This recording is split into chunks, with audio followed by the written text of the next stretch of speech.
नजर आ रहा है, इसलिए काफी पॉजिटिव है जेएसडब्ल्यू स्टील पर ब्रोकरेजेस और टारगेट प्राइस भी अच्छे खासे बढ़ाए हैं। 1330 से लेकर 1540 तक के टारगेट प्राइस आए हैं जेएसडब्ल्यू स्टील पर, यानी कि 18% का अपसाइड एचएसबीसी देख रहे हैं। काफी पॉजिटिव है, बुलिश हैं। तो क्यों है वो समझ लेते हैं। क्वार्टर 4 नतीजे अच्छे लगे। इनफैक्ट कंपनी ने जो massive multi year expansion plan का अनाउंस किया है एचएसबीसी, उसको काफी पॉजिटिव मान रहे हैं। 78 मिलियन टन कैपेसिटी का अनाउंसमेंट, ये काफी पॉजिटिव नजर आ रहा है। और स्ट्रॉन्ग बैलेंस शीट है कंपनी की, कैश फ्लो अच्छी है, इसीलिए एचएसबीसी ने जो एबिटा एस्टिमेट है फाइनेंशियल ईयर 27-28 के लिए वो 3 से 4% बढ़ा दिया है। साथ ही मॉर्गन स्टैनली भी काफ़ी बुलिश है, यहाँ पर 1330 के टारगेट प्राइस आए हैं।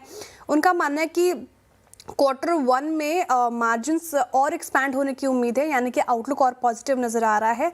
और साथ ही Bhushan power and steel slump sale की वजह से कंपनी का जो डेट है वो काफ़ी कम हुआ है, ये बड़ा पॉजिटिव है। लॉन्ग टर्म प्लान जो अभी बताया मैंने, 78 million tonne domestic steel capacity financial year 32 तक पहुंचने का अनुमान है, ये काफ़ी पॉजिटिव मान के चल रहे हैं। नॉमरा बस एक कंसर्न बता रहे हैं, वो ये कह रहे हैं कि क्वार्टर 1 में शायद कोकिंग कोल कॉस्ट बढ़ सकती है, तो उस पर नजरें रहेंगी। बाकी लार्जली पॉजिटिव। कल बैती साहब ने पॉजिटिव है टाटा मोटर्स पैसेंजर व्हीकल को लेकर। सीएलएसए ने तो आउट परफॉर्मर की कॉल दी है, 468 रुपये प्रति शेयर का टारगेट प्राइस रखा है, यानी कि 38% का अपसाइड पोटेंशियल इन स्तरों से देख रहे हैं ब्रोकरेजेस। सीएलएसए ने कहा कि जेएलआर एबिट मार्जिन अगर आप देखें तो वो 9.2% रही और प्रोडक्शन नॉर्मलाइज होने से प्रॉफिटेबिलिटी में सुधार दिखा, ये एक अच्छी चीज़ नजर आ रही है। साथ ही जेएलआर के ने फाइनेंशियल ईयर 26 के लिए मार्जिन और फ्री कैश फ्लो गाइडेंस बरकरार रखी है, ये भी अच्छी लग रही है चीज़ को। और साथ ही डोमेस्टिक बिजनेस की अगर आप बात करें तो कंपनी को उम्मीद है कि वो domestic passenger vehicle industry growth से बेहतर प्रदर्शन कर सकेगी।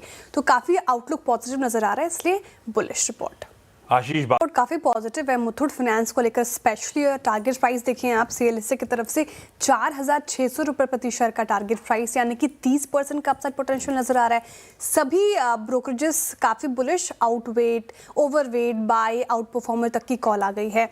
अच्छा, सीएलएसए कह रहे हैं कि पैट जो है वो सीएलएसए के एस्टिमेट से 30% बेहतर रहा है। स्ट्रॉन्ग एनआईआई का बड़ा कॉन्ट्रीब्यूशन रहा, एयूएम ग्रोथ एस्टिमेट से बेहतर रही है, higher loan to value ratio का फायदा मिला है।